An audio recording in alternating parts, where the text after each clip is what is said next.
गांव और शहर की बेटी की रमजान में इबादत। या अल्लाह, मुझ पर और मेरी दोनों बेटियों पर अपना रहम बरसा, उन्हें गलत लोगों से दूर रख। ईद के इस पाक मौके पर मेरे परवरदिगार, मेरी तुझसे यही दुआ है, मेरी दुआ को तू अता फरमा। अम्मी जान, आपका सिला हुआ सूट तो बहुत सुंदर है। आपको पता है, मेरी सभी सहेलियों ने मेरे सूट की बहुत तारीफ की है। माशाअल्लाह, मेरी बेटी को किसी की नजर न लगे। ज़ारा, तुमने अभी तक अपना सूट नहीं पहना? अम्मी जान, हम वो सूट नहीं पहनेंगे। हमने आपसे कहा था ना कि हमें ईद पर सूट नहीं बल्कि ड्रेस पहननी है। ज़ारा, तुम तो हमारे हालातों से अच्छी तरह से वाकिफ हो। तुम्हारे अब्बू के जन्नत नसीब होने के बाद बड़ी मुश्किलों के साथ मैंने तुम दोनों बहनों को पाल पोस कर बड़ा किया है। लोगों के कपड़े सिल और उनके घरों के काम कर कर के जो पैसे मिलते हैं, उससे घर का गुजारा चलाना ही इतना मुश्किल है, तो मैं तुम्हारे लिए ड्रेस कैसे लेकर आऊंगी? इंशाअल्लाह अगले साल तुम्हारी ये मुराद जरूर पूरी होगी। ठीक है, फिर हम ईद भी अगले साल ही मनाएंगे। इतना कहकर ज़ारा वहां से गुस्से में चली जाती है और आंगन में जाकर बैठ जाती है कि तभी वहां उसकी अमीर सहेली आयशा आती है। ज़ारा, मेरी ये ड्रेस कैसी लग रही है? मेरे अब्बू इसे मेरे लिए लेकर आए हैं। आयशा, तुम्हारी ड्रेस तो बहुत ज्यादा खूबसूरत है। होगी भी क्यों नहीं, मैं अपने अब्बू की इकलौती प्यारी बेटी जो हूँ। मैं जो भी उनसे मांगती हूँ वो मेरे लिए ले आते हैं, और आज तो वो मुझे घुमाने भी ले जा रही हैं। आयशा की बात सुन ज़ारा आयशा से जलने लगती है, जिसके बाद ज़ारा गुस्से में अपनी अम्मी के पास जाती है। आज आयशा के अब्बू उसे घुमाने के लिए ले जा रहे हैं और आप है कि हमें कहीं पर भी नहीं ले जाती हैं। ज़ारा, हमारे पास इतने पैसे नहीं हैं कि हम तुम्हें कहीं बाहर ले जा सके। आप हमेशा यही कहती हैं। अगर आज अब्बू जिंदा होते तो हमें ऐसी छोटी छोटी चीजों के लिए तरसना नहीं पड़ता। अपनी बेटी की बातें सुन फातिमा की आंखों में आंसू आ जाते हैं, लेकिन ज़ारा को इससे कोई फर्क नहीं पड़ता। कहने को ज़ारा और रूहाना दोनों सगी बहनें थी, लेकिन दोनों ही एक दूसरे से बहुत अलग थी। जहां रूहाना पढ़ाई में अच्छी होने के साथ साथ घर के सारे कामों में भी अपनी माँ का हाथ बटाती, खुदा की सच्चे दिल से इबादत करती, वहीं ज़ारा हमेशा अमीर बनने का सपना देखती है और लोगों से जलती। ऐसे ही समय गुजरता रहता है और अब दोनों बहनें बड़ी हो जाती हैं। अम्मी जान, देखिए, हमने पूरे कॉलेज में टॉप किया है। माशाअल्लाह, मैं जानती थी कि मेरी बेटी ही इस साल कॉलेज में टॉप करेगी। ज़ारा बेटी, तुमने अपना रिजल्ट नहीं बताया। अम्मी जान, बताने लायक होगा तो हम आपको बताएंगे ना। हमारे सिर्फ 50% आए हैं। हमने आपसे पहले ही कहा था कि ये पढ़ाई वढ़ाई हमारे बस की बात नहीं है। हम शहर जाना चाहते हैं, नौकरी करना चाहते हैं। ज़ारा, तुम फिर शुरू हो गई। मैंने तुमसे कितनी बार कहा है कि तुम शहर नहीं जाओगी। लेकिन क्यों अम्मी जान? क्या हम जिंदगी भर इस करीबी में ही रहें और कभी इस करीबी से बाहर नहीं निकले? बेटा, हमें खुदा ने जितना दिया है हमें उसमें ही खुश रहना चाहिए। ज्यादा पाने की चाह इंसान को बर्बाद करके रख देती है। अम्मी जान, अगर ज़ारा इतना कह ही रही है तो उसे शहर जाने दीजिए ना। क्या पता उसकी तकदीर में खुदा ने कुछ अच्छा लिखा हो। लेकिन अम्मी जान, खुदा के वास्ते उसे जाने दीजिए।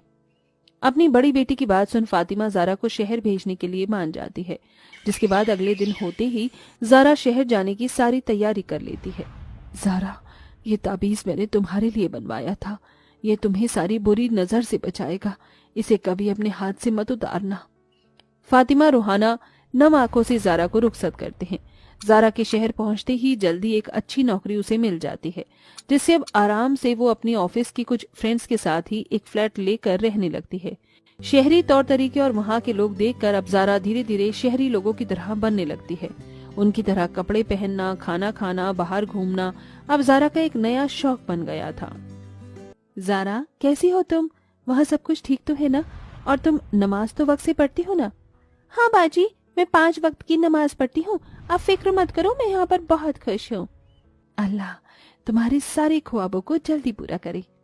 शहरी हवा लगने की वजह से अब ज़ारा शराब भी पीने लग गई थी और पूरी तरह से अपनी पुरानी जिंदगी को भूलकर एक नई जिंदगी में घुल जाती है। ऐसे ही समय गुजरता रहता है और फिर से रमजान आने वाले होते हैं। आराम से, ये लीजिए, पानी पीजिए। कुछ दिनों से तबीयत कुछ ठीक नहीं लग रही है, दिल भी काफी घबरा रहा है। रूहाना, तुम जल्दी से ज़ारा को कॉल करके कुछ वक्त के लिए उसे यहाँ बुला लो। वैसे भी अब रमजान आने वाले हैं। ठीक है अम्मी जान, मैं कॉल करती हूँ। ज़ारा, रमजान आने वाला है और अम्मी जान की भी तबीयत आजकल ठीक नहीं चल रही है। वो तुम्हें बहुत याद कर रही हैं। तुम जल्दी से गांव वापस आ जाओ। बाजी, हम शहर में भी रोजा रख सकते हैं, गांव आने की क्या जरूरत है? तुम्हारे लिए शहर में रहना अम्मी जान की तबीयत से ज्यादा जरूरी हो गया है क्या? रोहाना की जबरदस्ती करने पर ज़ारा को ना चाहते हुए भी अपने गांव वापस आना पड़ता है। या अल्लाह, ज़ारा, तुम्हारा हिजाब कहाँ है और ये तुमने कैसे कपड़े पहने हुए हैं? अम्मी जान, ये तो आजकल का फैशन है। शहर में सभी लोग ऐसे ही कपड़े पहनते हैं। चलिए अब मैं थोड़ा आराम कर लेती हूँ, बहुत थक चुकी हूँ। ज़ारा का ऐसा बर्ताव देख फातिमा रोहाना दोनों ही हैरान होती हैं। ऐसे ही 2 दिन गुजर जाते हैं और अब रमजान का पहला रोजा होता है। सहरी के लिए रोहाना और फातिमा जल्दी उठती हैं और सहरी की तैयारी करती हैं। वहीं ज़ारा अभी तक सो रही होती है। ज़ारा, उठ जाओ, सहरी का वक्त हो गया है। उठ रही हूँ बाजी, बस 5 मिनट और। ज़ारा उठती है और सहरी के लिए बैठ जाती है। ये क्या ज़ारा, एक तो तुम इतनी लेट उठी हो और ऊपर से सहरी करने के बजाय फोन चला रही हो। अम्मी जान, आप बिना जब देखो मेरे पीछे पड़ी रहती हैं। अब मैं वो गांव की पहली वाली ज़ारा नहीं बल्कि शहर की ज़ारा बन चुकी हूँ और मुझे बहुत काम होते हैं। ज़ारा फोन चलाते हुए ही अपनी सहरी करती है और नमाज पढ़ने के लिए बैठ जाती है। लेकिन नमाज पढ़ते पढ़ते भी ज़ारा कई बार अपना फोन चेक करती है, जिसे देख फातिमा और रोहाना को गुस्सा बहुत आता है। ज़ारा, सुबह से तुम फोन चला रही हो, रोजे में इतना फोन कौन चलाता है? जोहर की नमाज का भी वक्त हो गया है, चलो चलकर नमाज पढ़ो। अरे बाजी, अब आप अम्मी जान मत बनिए, हम नमाज पढ़ लेंगे, अभी बहुत वक्त है नमाज पढ़ने में। ज़ारा का जवाब सुन रोहाना उससे कुछ नहीं कहती और खुद जाकर वजू कर नमाज पढ़ती है और कुरान शरीफ पर अपने परिवार के लिए दुआ करती है। वहीं ज़ारा रोजा रखकर पूरा दिन आराम से लेटे लेटे अपना फोन चलाती है। ऐसे ही समय गुजर जाता है। या अल्लाह, ज़ारा, खुदा का खौफ करो। एक तो तुमने सुबह से फजर की नमाज के बाद कोई नमाज नहीं पढ़ी, ना ही कुरान शरीफ पढ़ा है। ऊपर से इफ्तार में भी तुम अपना फोन चला रही हो। खुदा कहर से बचाए तुम्हें। अगर खुदा को मुझ पर कहर बरसाना होता तो वो कब का बरसा देते। उनके पास क्या कोई और काम नहीं है? अस्तगफिरुल्लाह, ज़ारा, तुम कितनी बदतमीज हो गई हो। अपनी अम्मी और बहन की बात सुनकर भी ज़ारा के कान पर कोई जू नहीं रेंगती और वो बस अपना फोन चलाने में ही लगी रहती। जहां रूहानी रोजा रखकर घर के सारे काम करती, 5 वक्त की नमाज पढ़ती, कुरान शरीफ पढ़ती, अपने परिवार के लिए दुआ करती, वहीं ज़ारा बस पूरा दिन अपने फोन में ही लगी रहती है। ये डॉक्यूमेंट किस चीज के हैं? एयर हॉस्टेस के लिए फॉर्म भरे हैं, उसी के डॉक्यूमेंट है। अल्लाह से दुआ करना एयर हॉस्टेस के लिए सिलेक्ट हो जाऊं। क्या कहा आपने? आप एयर हॉस्टेस बनेंगे? आपने कभी अपनी शक्ल देखी है? एयर हॉस्टेस बनने के लिए अच्छी शक्ल का होना भी बहुत जरूरी है और साथ साथ एक फैशन सेंस की भी बहुत जरूरत है। मुझे पता है, लेकिन जरूरी नहीं कि हमें कुछ बनने के लिए अपने इल्म को छोड़ना पड़े। मुझे खुदा पर पूरा भरोसा है, वो जरूर मुझे कामयाब करेगा। रोहाना की बात सुन ज़ारा मजाक उड़ाते हुए चली जाती है। ऐसे ही दिन गुजरने लगते हैं। ज़ारा बेटा, रोहाना ने तो अपना कुरान बख्शवा दिया है, तुम कब बख्शवाओगी अपना कुरान? क्या अम्मी जान, जब से आई हूँ तब से आप मेरे पीछे पड़ गए हो। मुझे ऐसी चीजों में जरा भी इंटरेस्ट नहीं है, समझिए आप। इतना कहकर ज़ारा वहां से जाने लगती है कि तभी अचानक ज़ारा को चक्कर आ जाता है और वो बेहोश हो जाती है, जिसे देख फातिमा और रोहाना जल्दी से डॉक्टर को बुलाते हैं। डॉक्टर के घर पहुंचने से पहले ही अब ज़ारा के पूरे शरीर पर लाल लाल दाने निकल आते हैं और डॉक्टर की चेकअप करने पर सबको पता चलता है कि ज़ारा को चिकन पॉक्स हो गया है। या अल्लाह, मेरी बच्ची को क्या हो गया है? अम्मी जान, आप फिक्र मत कीजिए, मैं अल्लाह से दुआ करूंगी कि वो मेरी बहन को जल्दी ठीक कर दे। रोहाना रमजान के पूरे महीने अपनी बहन के ठीक होने के लिए अल्लाह पाक से दुआ करती है, गरीबों को खाना खिलाती है, फितरा देती है। रोहाना की इस इबादत की वजह से समय बीतने के साथ साथ ज़ारा ठीक होने लगती है। वहीं रोहाना को उसकी इबादत का फल अल्लाह पाक रमजान खत्म होने से पहले ही दे देते हैं। अम्मी जान देखिए, मैं एयर हॉस्टेस के लिए सिलेक्ट हो गई।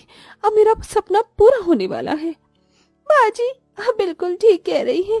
आपकी दुआ और इबादत की वजह से ही मैं ठीक हो पाई हूँ। शहर जाकर मैंने कितनी बड़ी गलती की है, ये तो मेरा खुदा ही जानता है। میں نے رمضان، اس کی نماز، ہر ایک چیز کی بہت بے عزتی کی ہے۔ اللہ مجھے کبھی معاف نہیں کرے گا۔ نہیں زارا، اللہ پاک اپنے بندے کو ضرور ایک موقع دیتا ہے۔ تمہیں اپنی غلطی کا احساس ہوا، اسی لیے خدا تمہارے سبھی گناہوں کو معاف کر دے گا۔ ہاں میری بچی، خدا تیرے گناہوں کو ضرور معاف کرے گا۔ ابھی بھی وقت ہے، تو سچے دل سے خدا کی عبادت کر۔ اپنی امی جان اور بہن کی بات سن زارا اب سچے دل سے خدا کی عبادت کرتی ہے۔ 5 وقت کی نماز پڑھتی ہے، غریبوں کو کھانا کھلا کر ان سے دعائیں لیتی ہے۔ اب خدا کا رحم روحانہ پر برسنا شروع ہو جاتا ہے۔ ایسے ہی سمے گزرتا ہے اور ایسے ہی کچھ دن گزرتے ہیں اور عید آ جاتی ہے، جس کے بعد اب پورا پریوار مل جل کر عید کا پاک تہوار بناتا ہے۔ اسی لیے دوستو، رمضان کے اس پاک مہینے میں آپ سچے دل سے عبادت کیجیے، جس کا پھل آپ کو ضرور ملے گا انشاءاللہ۔